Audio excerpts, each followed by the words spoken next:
All right.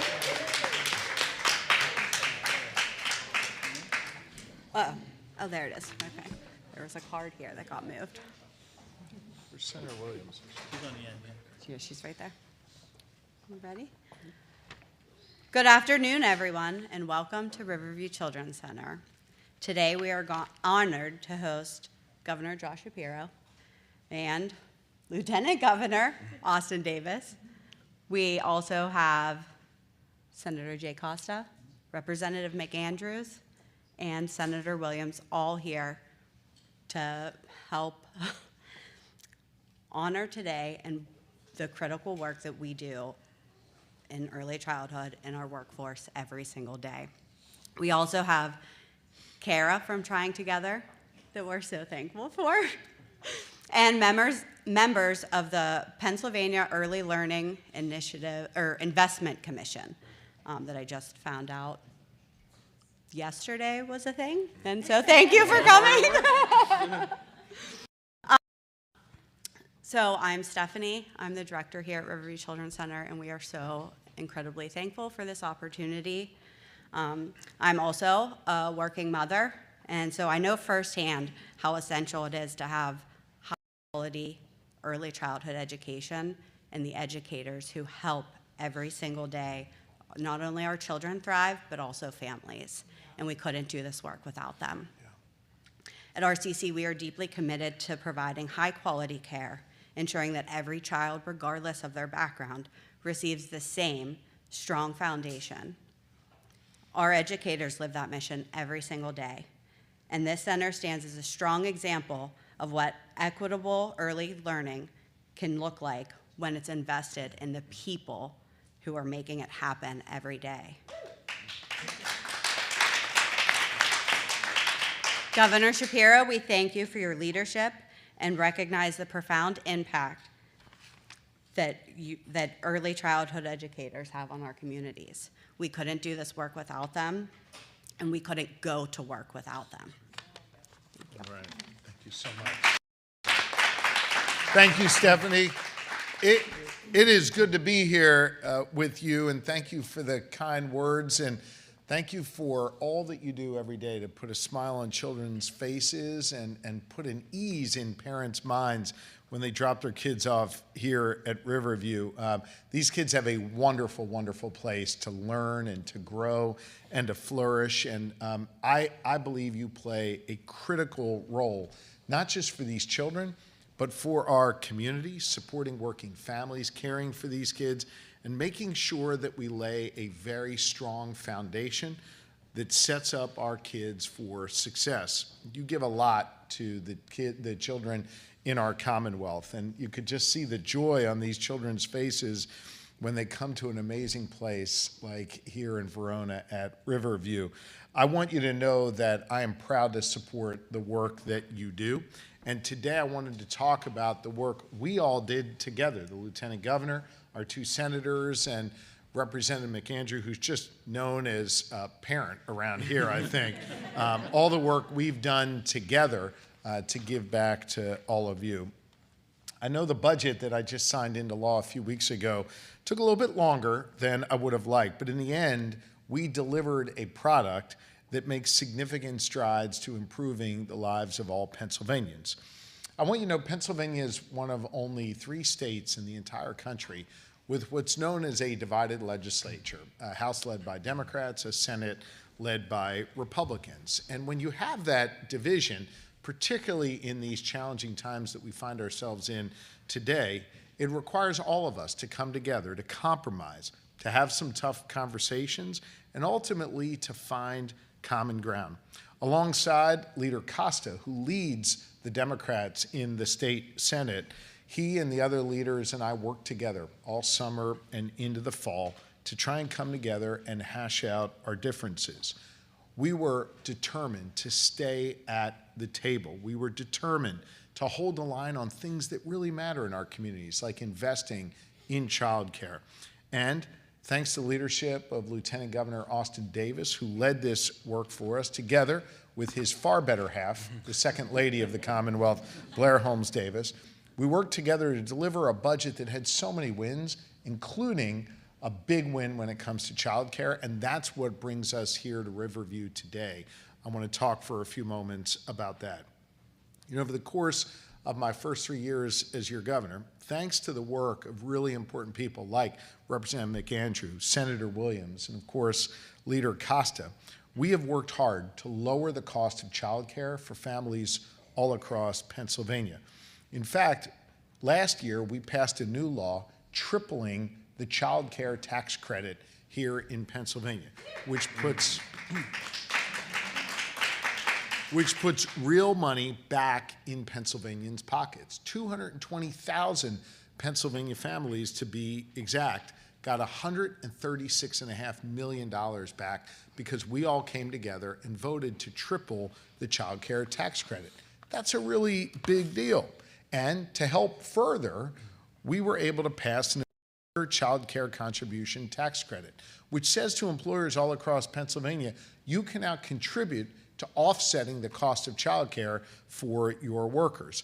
Taken together, these two changes are helping make child care more affordable for parents here in Pennsylvania and allowing them to keep more money in their pockets. Now, I know when you hear about government or politicians talking, it's usually hopeful or aspirational, something you'd hope to accomplish. We actually got this done. This is real. This is law in Pennsylvania. This isn't some pie-in-the-sky thing. This is something we fought hard for, to cut costs for Pennsylvania families and make child care more accessible. And that was a big step forward, but it only addresses part of the problem. As we tackle affordability, we also have to worry about availability of child care in all parts of Pennsylvania. And so to do that, we need to invest more in our child care workers, who really form the backbone of this critical workforce. Right now, there are 3,000 professional vacancies in childcare. That represents, if we filled each one of those 3,000 slots, 25,000 more places for young people to go and to grow and to learn and to be nourished. And so we are doing something about that by getting more child workers into our classroom. The budget that I just signed into law, a budget that, again, we stayed at the table and fought hard for this, includes $20 million retention and recruitment bonuses for child care workers all across Pennsylvania. That means that 55,000 child care workers now are qualified to get up to $450 in recognition of the important work that they do. That's an important tool to helping us recruit and retain child care workers here at Riverview and all across Pennsylvania. It includes workers like Leah, who've worked for years in early childhood education. Yep, shout out to Leah. And this allows her to use her incredible talents and her experience in this field to give back to kids at the same exact daycare that she attended as a child.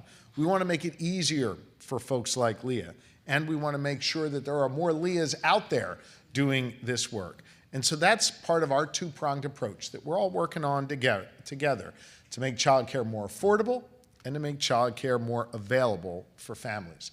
Look, I think we all understand that a budget, whether it's a budget here at Riverview or the budget that we put together at the state level, it isn't just a series of numbers on a spreadsheet. It is a statement of our priorities, of what really matters to us. You matter to us, and that's why we're here today, and that's why you ended up in the budget. It's about investing in the needs of people now and about building a strong foundation for the future. It's about finding ways to incorporate the needs of people from all different walks of life, rural, urban, and suburban communities. It's about finding a way in this divided government to compromise without compromising your values and the things that you hold dear. We did that here, and that's what we do every day in the Commonwealth of Pennsylvania. And as a result of our collective work here, the good people of Pennsylvania are far better off. Once again, we showed that here in the Commonwealth of Pennsylvania, we know how to get stuff done. And so we're very happy to be back here in Allegheny County, here at Riverview today, to celebrate that success and to celebrate the gains we made for the people of Pennsylvania. And one of those people who stands to gain is Leah. And so I'm excited to invite her up here now to share a few words. She represents the very best of early childhood education, and we're thrilled to be here with you. Leah, the floor is yours. Thanks so much. So I'd like to thank Governor Shapiro for being here at RCC today and for his leadership and commitment to high-quality early care and education. As most of you in this room know, 90% of brain development happens in the first 5 years of life. You also may know that for every dollar invested in high-quality early care and education, you get a $14 yield on investment. And I think everyone in this room can agree that Pennsylvania's most important natural resource is our children. What you may not know is that I'm a Swiftie at heart, so please excuse the Taylor Swift reference. Pennsylvania's own. Right. I mean, other side of the state, but that's okay. Still counts. Still counts. Right. But it's incredibly exciting to think that under Governor Shapiro's leadership, Pennsylvania could very well be entering our early childhood era. An era where... I like what you did. You like there. where we're going here? Okay, good. I totally got that. Yeah. An era where our staff are paid competitive wages based on their credentials and skills. An era where our children's childhood is embraced rather than rushed and pushed down, where play is the method and learning is the outcome. An era where our children are a priority. An era where early childhood is no longer an afterthought. It's exciting to think that the potential of this new era for the early childhood industry and what this could mean for the hardworking, talented, and committed early childhood educators who I've worked alongside here at RCC for the past 22 years. It's often said that we're the workforce behind the workforce and that early childhood educators are overworked and underpaid. I'm very hopeful that this budget line item is a step in the right direction toward addressing the chronically low wages that have plagued this field, so that all children in Pennsylvania can have access to high-quality early care and education, and all of our hardworking educators are compensated fairly for the important work we do each day. I'd like to turn it over now to another hardworking Yinzer, our Lieutenant Governor, Austin Davis. Thank you so much. Good job.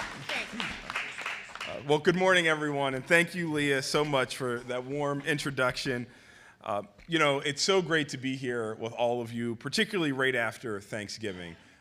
This event is a great reminder of what's important to so many of us, and that's our families. All across our Commonwealth and our country, families came together to break bread and to share a meal together. Americans can have disagreements, but there's so much more that brings us together than what divides us. One of the things that brings us together is a shared concern about the cost and the availability of childcare. It's a concern for my family and for Representative McAndrews' family and for working families all across Pennsylvania. When my wife Blair and I went looking for childcare facilities for our daughter Harper, we visited many facilities and centers that had long wait lists. We were lucky enough to find a great facility, and we're thrilled to see how much our daughter has learned during her first year in childcare. But us, like many working families, are paying a pretty premium for that every month. This issue hits close to home for me. That's why I'm so honored to serve as the co-chair of the Governor's Early Learning Investment Commission, what we like to call ELIC. And while Stephanie, I think, said she just found out the work we've been doing, we've been busy over the last few months and years getting stuff done. We have several ELIC commissioners with us today, as well as folks from Trying Together. Their advocacy is crucial for making sure child care investments were a part of our final budget product.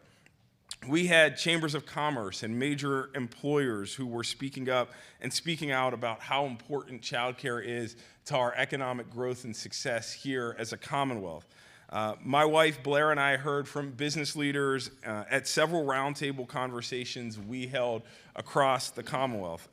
One at the Sheets corporate headquarters in Blair County and one at a child care center in Armstrong County. We talked about our budget proposal to provide funding for retention and recruitment bonuses. We also heard from child care workers who told us what it would mean for them and their families. One of the workers said these investments would show that their work has value. After all, they're caring for our most valuable resource, our children. Many of them are mothers who are trying to make ends meet for their own families. They work hard. They deserve a little extra money in their pocket. And I'm thrilled that we were able to help make this happen in this latest budget proposal. The governor and I believe that child care investments should have been a part of this final budget deal, and we stayed at the table to keep fighting for those priorities and to get it done. And quite frankly, one of the things that's so special about this budget product was that it was a result of bipartisan efforts. Democrats and Republicans coming together to get something done. And I think that's something we don't see often enough in government today. We're going to continue to work to deliver real results for the good people of Pennsylvania, to make life a little bit easier and perhaps a bit more affordable for working families across our Commonwealth. And I hope one of our hallmarks when we eventually leave office is that we've made Pennsylvania a better place for families and to raise a family. And it's my pleasure to introduce someone who has been a partner in this work every step of the way. Allegheny County is lucky to have him representing us as an Allegheny County resident in the Pennsylvania State Senate, the Democratic leader, your state senator, Jay Costa. Well, thank you very much, Lieutenant Governor. And Governor Shapiro, thank you, the Lieutenant Governor, for coming here to Verona and Riverview to how important victory this was as part of our overall budget process. It did take a little longer, not through any fault of our own, anybody up here, I can tell you that. But at the end of the day, I will tell you it was Governor Shapiro's strong leadership. And I do mean strong leadership, particularly in this space here that we're talking about, the child care recruitment and retention bonuses, but also across the board in the education conversation. As one of those folks who was in a room on a frequent basis, I can tell you the governor was adamant, headstrong, that we were not going to jeopardize what he had proposed with respect to education spending. Education spending along the lines of the adequacy program that we now talk about, making certain that we're making investments in special education, and building upon the things that we have done to make things more affordable for folks across this Commonwealth. As the governor mentioned, we talked about the child care and dependent care retention work that was done, not just 1 year, but 2 years to be able to get to that point. And this year we build upon that as well with the earned income tax credit opportunities now in Pennsylvania, where nearly 1 million people will be able to access, I think it's $173 million they'll be able to access in savings. Think about that, particularly when folks are dealing with affordability issues right now.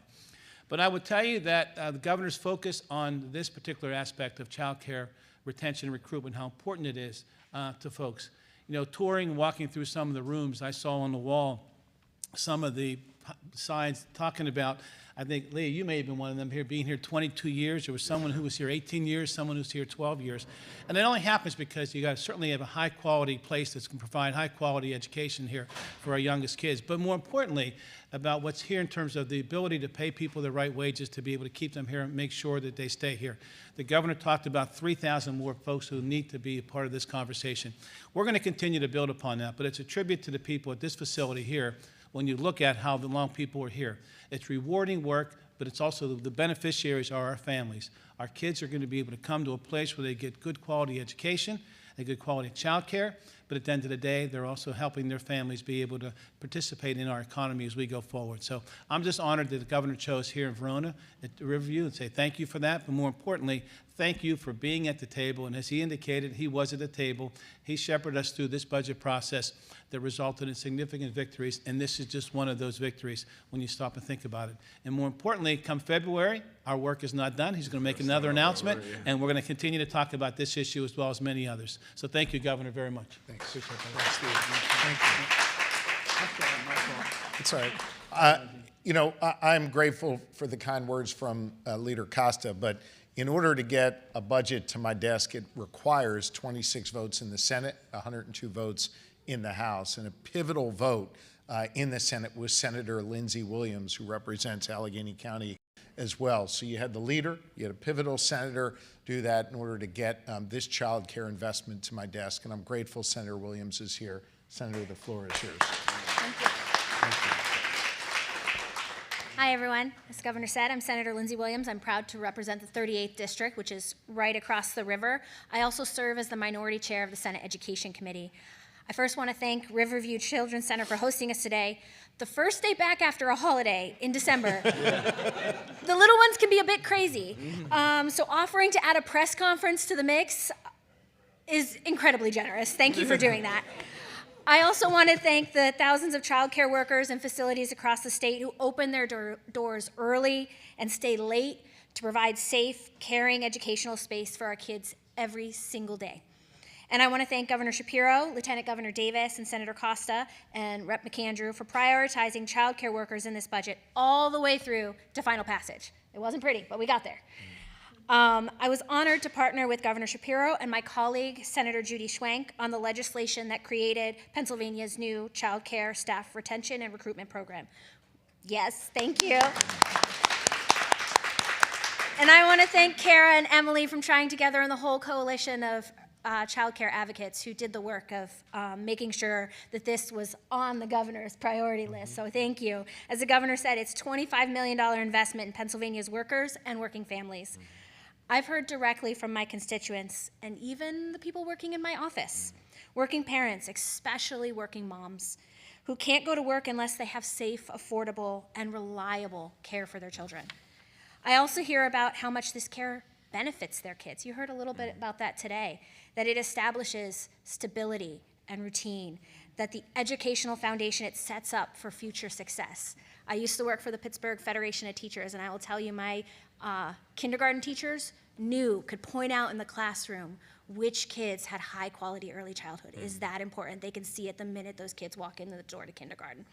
And it lets parents go to work and provides for their households. Childcare workers are the ones who allow everyone else to get to work knowing that their children are safe, happy, and learning throughout the day. They are also setting up the workforce of tomorrow for success by giving our youngest learners the head start that they need.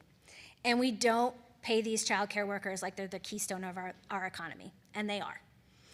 And that's why I'm incredibly proud that the Child Care Staff Retention and Recruitment Program, wow, that's a mouthful. Child Care Staff Retention and Recruitment Program will be investing $25 million this year in these workers. That works out to be about $450 in either recruitment or retention bonuses per employee. And that's a fantastic start.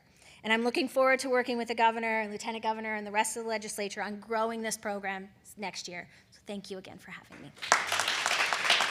And I will pass this over to my friend and colleague, Representative Joe McAndrew. Thank you. Good morning, everybody. There's a lot of blue coats up here. Yeah. So I want to take a moment to just say, well, I'm glad to be standing up here, but there's some remarkable people in this room today. So I want to make sure that we give a shout out to the Mayor of Verona, Dave Recupero, our Councilwoman, Trish Resnick, and then lastly, our Councilwoman from Oakmont, Jamie Leonardi. I think the Chief of Police is back there somewhere too. So anyways, I'm proud to be standing here today. This is one of the rooms, one of the first places I came to whenever I was elected to the House, because I was put on the Children and Youth Services Committee. I'm the only member from Allegheny County in the majority on the Child and Youth Services Committee. I also am the only one west of Susquehanna River, I believe. So that being said, one of the things I tried doing is making sure that I stepped up to the plate to learn about the services that our child care workers provide and also how they get the resources to them. And I can tell you that this space here, shout out to Betty, Leah's mom, who has been an advocate and trying together for the advocacy work and the education that I've been able to take advantage of in this very space. I also want to make sure that I give a special shout out to my better half, my wife, Michelle McAndrew, who's in the audience today with my wife and two of my 3 kids. The reality is that we're working people. We come from working families. You know, we rely on services that get kids into spaces where they can be educated and grow and learn and be there. And I travel to Harrisburg. Michelle works a full-time job. So to have the stability of a daycare center that brings educational value to their lives is something that I can say is insurmountable in the ability that we are able to provide for these kids. So I'm really excited for overall the places that we are going as a family, but we really, really appreciate the work that is here at Riverview Children's Center. Thank you. That being said, a lot of my colleagues in the working class world that we live in talk about childcare and they talk about the affordability. I mean, you heard the Lieutenant Governor talk about affordability. And the reality is that a lot of people say to me, you know, Joe, this is like a second mortgage. You know, it's just a second mortgage on our lives. And so to be able to continue to bring resources and investment year over year into the childcare space and make sure that that burden is just a little bit later on working families and a little bit better for our work, make sure we get quality staff into these roles is something that I went to Harrisburg to fight for, and we are delivering today. So that being said, I want to mention that Governor Shapiro, this is your third time to my district. The last time was for some big golf outing. I can't remember what it was. But the time before that, which was about 3 years ago, we were at Penn Hills Elementary School, and we were touting free breakfast for kids across the Commonwealth. I mean, what an investment. Year over year, we get to come home and we get to tell our people that we are delivering. And we're delivering because of the leadership of Governor Josh Shapiro. So it's really wonderful to have you as a leader. It's really wonderful to have you spearheading our goals and ambitions. As a working class man with a working class family in a working class town, we want to say thank you for all that work. Thank you. Thank you. Thank you. So that being said, I'm going to pass the mic back over to you. Thank you. Thank you. Rep, I appreciate the kind words. I appreciate you letting us come here and see your kids and see this amazing Riverview Child Center. I just want to say a word about Verona. You know, Mayor, I hope you appreciate the fact that you gave us Joe McAndrew. He is literally the deciding vote in the House of Representatives. Democrats are in the majority by 1 vote. That's Joe McAndrew's vote. As a result of that, certain issues get to be on the table, get to be in budgets, get to be in laws that I sign. And Joe has a huge hand in that and is a huge reason why childcare is now going to be more available and more affordable for all Pennsylvanians, and it comes from Verona. So I just want to say, I hope you appreciate your power, and I hope you continue to use your power to fight for good things in our community and make Joe, your representative, go and push for those things that matter most in your neighborhood. So thank you, Mayor, for having us in your town. Joe, thank you for welcoming us here to your child care center. And with that, Joe's agreed to take all the questions from the media. Good, yeah. Hi, I'm Erin Yu from the Pittsburgh Media Partnership. Yeah. One thing we didn't really talk about is the investment in pre-K counts programs and the increase in that. Just kind of had a question as I was talking with some of the board members, as you know, that wasn't funded with the state budget impasse. They have not received any payments yet. I just didn't know if you wanted to talk about the reimbursement, how that's going to be rolled out, if it's going to be like monthly payments or all at once. I mean, those dollars should be out already. If they're not, we're happy to sidebar and figure out what the issue is and get those dollars out. I know the budget office has been working hard to drive those dollars out over the last 2 weeks. So if there's a particular issue, we're happy to follow up on it.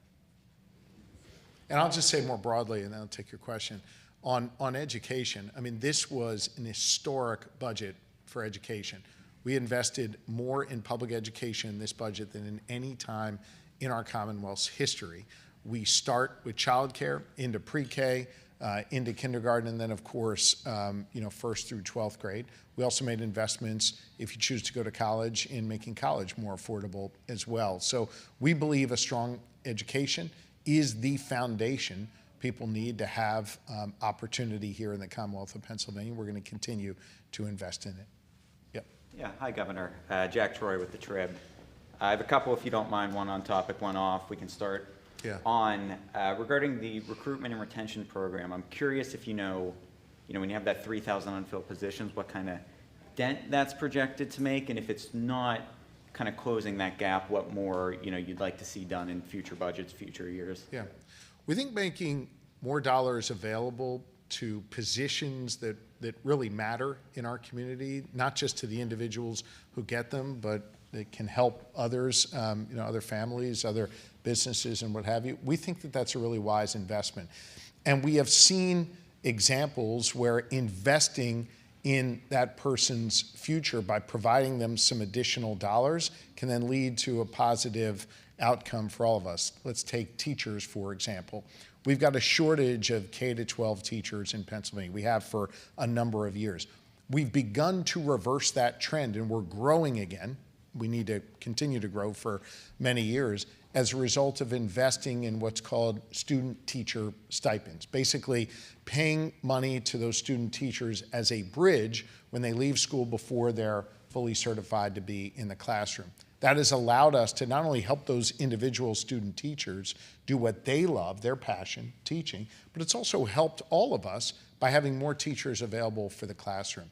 That's just one example of where investing in certain sectors is helping the greater good. We've done the same thing, for example, with policing. Obviously, policing and teaching is different, but it's a social good. It's an important thing in our communities, and we've seen a dramatic increase in the amount of applications to be both a state trooper and in municipal police departments. We've seen those numbers on the rise as well because we're investing in those professions. And so we think childcare is another example where we can not only provide the opportunity for folks like Leah to get the money they need to sustain their families and their needs, but also provide for all of us, because if there's more Leahs out there, that's better for businesses, it's better for families, it's better for the broader community. And so investing in targeted ways in these professions we think makes a lot of sense. And we've seen anecdotally how it's working in other professions, and I feel confident that it's going to work in this as well here in the childcare space. I appreciate those comparisons. Yeah. And then to briefly go off topic, I just wanted to give you a chance to talk about the president's comments regarding Tim Walz over the weekend. We were on such a positive note. You're going to bring me down? Sorry, I hate to ruin it, but just quickly, I wanted to give you a chance to, comment. I imagine you're, probably disappointed by some of that, and just your thoughts on what it says about how he views Democratic state officials.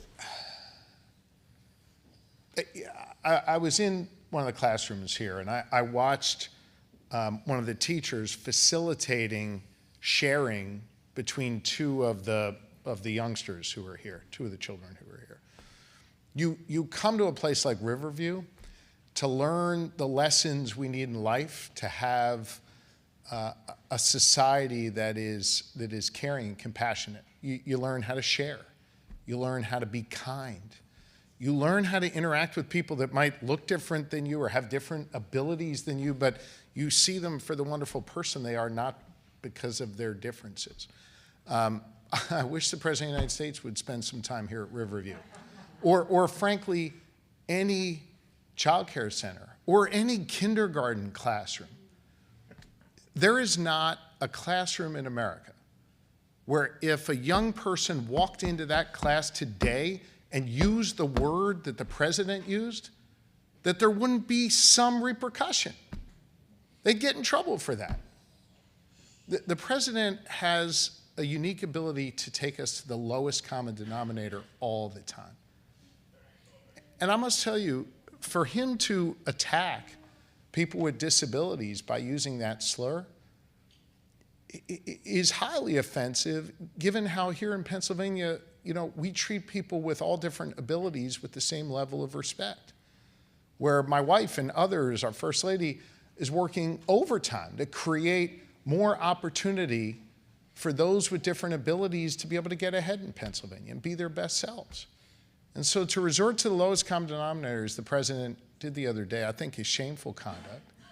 It's conduct that would get him thrown out of every classroom in America. And he needs to be better.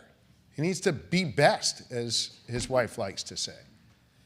And I think for him just to throw around insults like that does a disservice to America. And I believe that the people of this great country are far better embodiments of the goodness of this nation than the President of the United States is. Yeah. Anything else? No? Okay. Thank you all very, very much. Appreciate it.